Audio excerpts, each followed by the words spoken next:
토요일 아침 남산 입구에는 늘 그렇듯 작은 등산 모임 사람들이 모여 있었다. 회사 일에 치이고 집에서는 그저 돈만 벌어오는 가장으로 취급받는 최은. 이 모임에 나온 지 얼마 되지 않았다. 그래도 산에 오르는 동안만큼은 숨을 돌릴 수 있었고 누구에게도 말하지 못했던 답답한 마음을 잠시 잊을 수 있었다. 그날 낯선 얼굴 하나가 눈에 들어왔다. 검은 등산 모자에 밝은 색 등산복을 걸친 여인이었다. 나이는 비슷해 보였고 미소가 따뜻했으나 어딘가 공허해 보였다. 그녀가 바로 이여진이었다. 처음 뵙겠습니다. 같이 가시죠. 맑은 목소리에 최 사장은 순간 가슴이 두근거렸다. 산길을 오르며 나눈 대화는 오래된 친구처럼 편안했고 정상에 올라 말없이 도시 풍경을 바라볼 때 두 사람은 묘한 울림을 느꼈다. 그날 이후 등산 모임이 기다려졌다. 그리고 모임이 끝나면 둘은 꼭 눈길을 주고받았다. 아직 아무 일도 일어나지 않았지만 이미 무언가 시작되고 있었다. 하산 후 모임 사람들은 고깃집에 모였다. 술잔이 오가고 웃음소리가 터져 나왔지만 최 사장의 시선은 옆에 앉은 이 여사에게만 머물렀다. 사장님은 왜 산을 타세요? 이 여사의 질문에 최 사장은 술잔을 들다 말고 잠시 멈췄다. 이어 저도 그래요. 집에만 있으면 제가 없어도 다 잘 돌아가는 것 같거든요. 그런데 산에 오르면 살아있는 느낌이 들어요. 그녀의 목소리에는 공허와 갈망이 뒤섞여 있었다. 최 사장은 순간 손끝이 근질거렸다. 그 손을 잡고 싶다는 충동이 치밀었지만 그날 이후 서로의 연락처를 주고받는 것은 자연스러웠다. 그러나 그날 밤부터 시작된 문자는 이미 모임의 단순한 안부가 아니었다. 잠자리에서 최 사장은 휴대폰 화면에 뜬 그녀의 이름을 바라보다가 이상하게도 아내가 아닌 다른 여인의 목소리에 몸이 반응하는 자신을 깨달았다. 주말 이른 아침 모임 사람들은 늦게 도착했고 우연히 둘만이 먼저 산행을 시작했다. 오늘은 우리 둘뿐이네요. 이 여사의 눈빛에는 이미 설렘이 묻어 있었다. 고요한 산길에서 숨이 차오를 때마다 서로를 기다려주고 손수건을 건네며 손끝이 스쳤다. 짧은 접촉이었지만 마치 불씨가 튀듯 심장이 튀어올랐다. 정상에 오르자 두 사람은 나란히 앉았다. 도시 전경이 내려다 보였고 바람이 불어왔다. 이상하죠. 최 사장이 먼저 입을 열었다. 처음엔 그냥 취미였는데 이제는 이 시간을 기다리게 돼요. 이어 저도. 그녀의 말이 끝나기도 전에 최 사장은 무심코 그녀의 손등 위에 자기 손을 올렸다. 순간 이 여사의 손가락이 살짝 떨리더니 그의 손을 꼭 쥐어버렸다. 그 온기에 두 사람의 심장은 이미 서로의 속도를 맞추고 있었다. 문자는 더 잦아지고 통화는 밤늦게까지 이어졌다. 오늘은 뭐 했어요?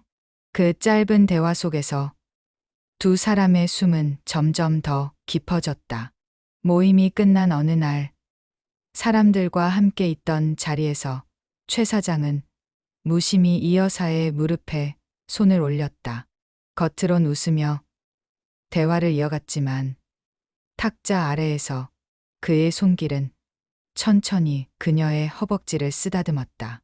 이 여사는 순간 굳었지만 곧 다리를 조금 벌려 그 손길을 받아들였다.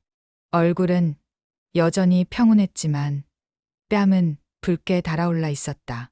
집으로 돌아온 밤, 둘은 동시에 전화를 걸었다가 웃으며 끊었다. 그리고 다시 연결된 통화 속에서 숨결만으로 서로를 자극했다. 오늘 당신 손길 잊을 수가 없어요. 나도요. 계속 생각나서 견딜 수가 없었어요.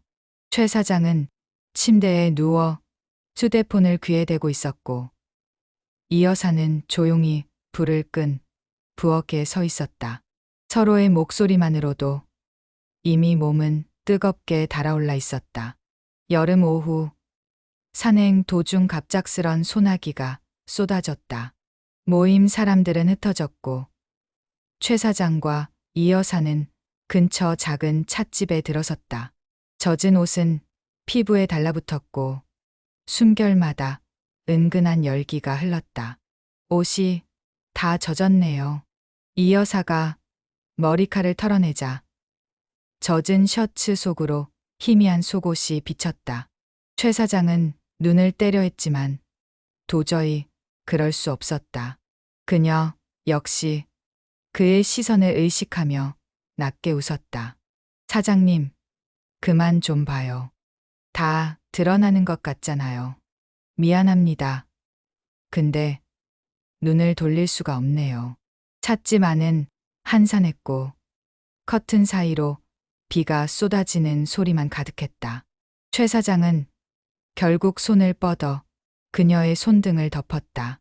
순간 이 여사는 손을 빼지 않았다. 오히려 손가락을 얽어쥐며 낮은 목소리로 속삭였다. 오늘은 그냥 이대로 있고 싶어요. 그날 두 사람은 아무 일도 하지 않았지만 몸보다 더 깊은 비밀이 이미 서로에게 새겨졌다. 최 사장은 집에 돌아와도 마음이 편치 않았다. 아내는 TV만 바라보고 아이들은 각자 방에 들어가 있었다. 식탁에 앉아 가족과 함께 있는데도 머릿속엔 여전히 이 여사의 젖은 셔츠가 떠올랐다. 몸이 반응하는 자신을 보며 그는 이미 되돌아갈 수 없는 길 위에 있음을 깨달았다. 이 여사 역시 비슷했다. 남편이 무심히 던진 말과 아이들의 무관심 속에서 그녀는 자꾸만 최 사장의 손길을 떠올렸다. 밤마다 휴대폰을 붙잡고 메시지를 쓰다 지우기를 반복했다. 보고 싶다라는 짧은 문장을 보내고 나면 심장이 폭발할 듯 뛰었다. 곧 도착하는 최 사장의 답장. 그아도 미치도록 가을 산행, 붉은 단풍이 산길을 물들였다.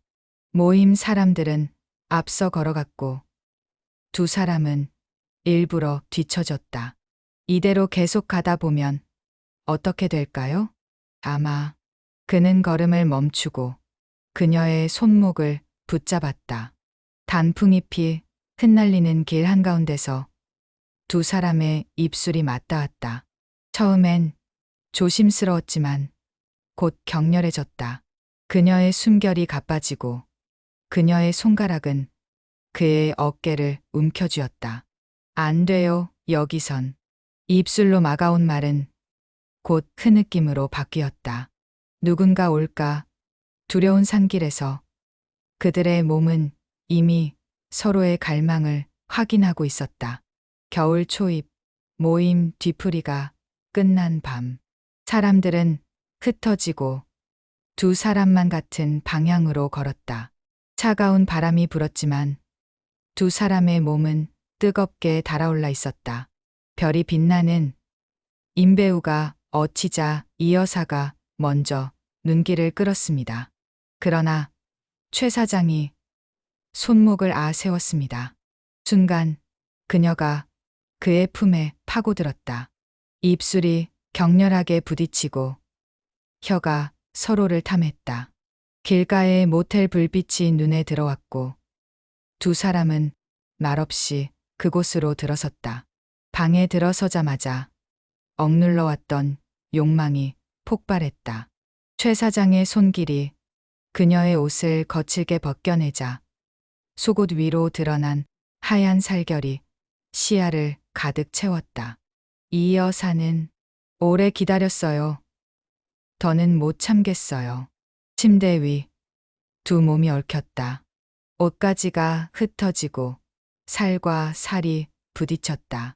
그녀의 신음이 터져 나오자 최 사장은 더욱 깊이 파고들었다. 방 안은 뜨거운 숨결과 젖은 소리로 가득 찼다. 그날 밤 두 사람은 돌아올 수 없는 강을 건넜다. 그리고 서로의 몸에서 결핍된 모든 것을 채워내려는 듯 끝없이 탐했다. 낮에는 평범한 가장과 주부. 하지만 밤이 되면 두 사람은 휴대폰 화면 너머로 서로의 속삭임을 나눴다. 어제 일 계속 생각나요. 이 여사의 메시지에 최 사장은 짧게 답했다. 이 여사가 전화를 걸어오자 두 사람은 아무 말도 하지 않았다. 대신 숨소리만 들렸다. 그녀의 손길은 휴대폰 너머로 전해지지 않았지만 상상만으로도 최 사장의 몸은 반응했다. 그날 이후 그들은 주중에는 몰래 모텔에서 만났고 주말엔 모임에서 아무 일 없다는 듯 앉아 있었다. 겉으론 평온했지만 탁자 밑에서 스치던 다리와 은밀한 눈빛 교환은 모임 사람들 사이에서도 이상한 눈빛이 오가기 시작했다. 최 사장님이랑 이 여사님 요즘 왜 이렇게 친해요? 농담처럼 던진 말이었지만 두 사람의 심장은 철렁 내려앉았다. 그러나 그 긴장마저도 오히려 두 사람을 자극했다. 뒤풀이 자리, 사람들이 화장실에 간 사이. 오늘 밤 다시 만나요. 그녀는 잔을 들며 웃었지만 다리가 살짝 떨리고 있었다. 사람들 사이에 앉아 있으면서도 두 사람의 시선은 이미 방 한가운데의 침대를 그려내고 있었다. 그날 밤 두 사람은 모텔 방 문을 닫자마자 서로를 거칠게 끌어안았다. 옷이 바닥에 흩어지고 몸과 몸이 부딪히는 소리가 공간을 가득 채웠다. 당신 없이는 이제 못 살겠어요. 이 여사의 신음은 절규에 가까웠다. 최 사장은 그녀의 몸 구석구석을 탐하며 오랫동안 눌러온 갈증을 풀어냈다. 그녀는 그의 어깨를 파고들며 끝. 그날 밤 그들은 몇 번이고 서로를 확인했다. 단순한 위로가 아니라 마치 잃어버린 청춘을 되찾듯 격렬하게 탐닉했다. 그러나 다음 날 현실은 다시 다가왔다. 아내와 함께 있는 식탁, 남편과 함께한 저녁 자리, 서로 다른 집에서, 서로 다른 가족 앞에서 웃고 있었지만 마음속에는 오직 한 사람만이 자리하고 있었다. 이 여사는 거울 앞에서 화장을 고치며 중얼거렸다. 이게 사랑일까? 아니면 그냥 욕망일까? 최 사장은 회사 회식 자리에서 술잔을 들며 멍하니 그녀를 떠올렸다. 눈앞의 동료들 대신 머릿속에 맴도는 건 모텔 침대 위에서 흐느끼던 그녀의 얼굴뿐이었다. 그러나 동시에 불안도 깊어졌다. 소문이 퍼지면 어떻게 될까? 가정이 무너지면 어쩌나? 쾌락 뒤에 따라붙는 그림자는 점점 더 짙어지고 있었다. 등산 모임에 이상한 소문이 퍼지기 시작했다. 최 사장님이랑 이 여사 뭔가 있는 거 아니야? 뒤에서 들려오는 수군거림에 두 사람은 아무렇지 않은 척 웃었지만 심장은 두 배로 뛰고 있었다. 오히려 그 긴장감이 두 사람을 더 뜨겁게 만들었다. 산행 도중 다른 이들이 앞서가자 최 사장은 재빨리 이 여사의 허리를 감싸 끌어당겼다. 나무 뒤에 가려진 순간 입술이 격렬하게 맞닿았다. 이러다 들키면 큰일 나요. 이 여사가 숨을 몰아쉬며 말했지만 이미 그의 손길은 그녀의 블라우스 속으로 파고들고 있었다. 들킬지도 모른다는 공포와 동시에 긁혀버리고 싶다는 위험한 쾌감이 그녀의 몸을 더 뜨겁게 달궜다. 모임 뒤풀이 후 두 사람은 또다시 모텔로 향했다. 문이 닫히자마자 이 여사가 먼저 그를 벽으로 밀쳐붙였다. 오늘은 내가 더 원해요. 그녀의 손이 그의 셔츠 단추를 뜯어내고 입술이 목과 가슴을 따라 탐욕스럽게 내려갔다. 침대 위에서 두 사람은 서로의 몸을 탐하며 억눌려 있던 갈망을 폭발시키듯 격렬하게 부딪혔다. 그날 밤 그들은 수십 번 입술을 물고 손톱 자국을 남겼다. 마치 내일이 오지 않을 것처럼 모든 것을 태워버렸다. 모임 뒤풀이 후 두 사람은 또다시 모텔로 향했다. 문이 닫히자마자 이 여사가 먼저 그를 벽으로 밀쳐붙였다. 오늘은 내가 더 원해요. 그녀의 손이 그의 셔츠 단추를 뜯어내고 입술이 목과 가슴을 따라 탐욕스럽게 내려갔다. 침대 위에서 두 사람은 서로의 몸을 탐하며 억눌려 있던 갈망을 폭발시키듯 격렬하게 부딪혔다. 그날 밤 그들은 수십 번 입술을 물고 손톱 자국을 남겼다. 마치 내일이 오지 않을 것처럼 모든 것을 태워버렸다. 하지만 시간이 지날수록 무게는 더해졌다. 이 여사는 집에서 남편의 얼굴을 보며 죄책감에 시달렸다. 그러나 밤이 되면 몸은 거짓말을 하지 않았다. 휴대폰에 찍힌 그의 이름만 봐도 허벅지가 달아오르고 숨이 가빠왔다. 최 사장 역시 회사에서 보고서를 보다가도 그녀의 목소리가 귓가를 떠나지 않았다. 그날도 그는 불쑥 전화를 걸었다. 보고 싶어요. 오늘 밤 아무 핑계라도 대고 나와요. 잠시 망설이던 그녀가 낮게 대답했다. 알았어요. 그날 밤 두 사람은 또다시 모텔 침대 위에서 몸을 섞었다. 이번에는 단순한 욕망이 아니었다. 서로의 땀, 심장 박동, 뜨거운 체온까지 삼켜버리려는 듯 끝이었다. 당신 없으면 죽을 것 같아요.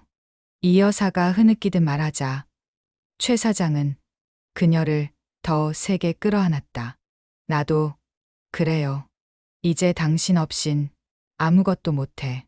벽에 부딪히며 시트가 구겨지며 신음이 방 안을 가득 메웠다. 두 사람은 이미 서로에게 너무 깊이 빠져 도저히 빠져나올 수 없었다.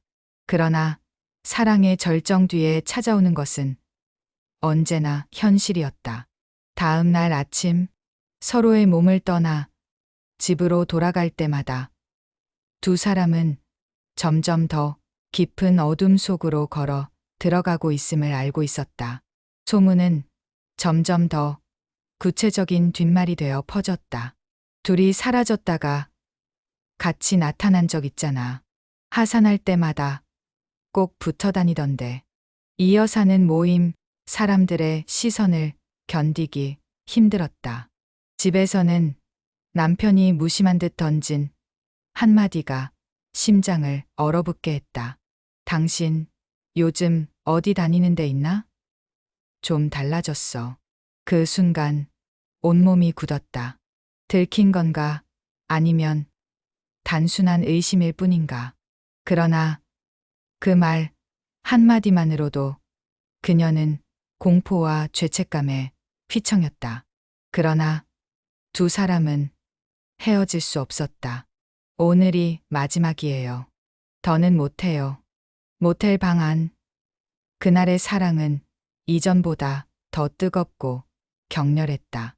옷가지가 흩어지고 살과 살이 부딪히는 소리 속에서 두 사람은 마치 세상에 단 둘만 남은 듯 서로를 탐했다.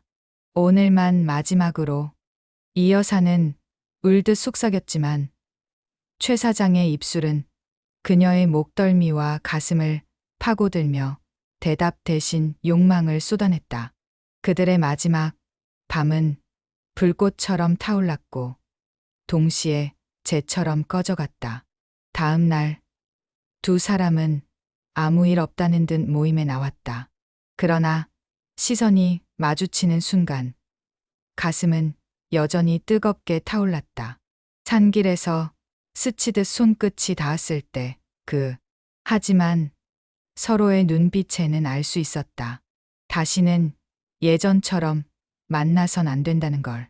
더 이상은 가정을 버릴 수도 모든 걸 걸 수도 없다는 걸. 시간이 흘러 두 사람은 각자의 가정으로 돌아갔다. 이 여사는 여전히 주부로, 최 사장은 여전히 가장으로 살아갔다.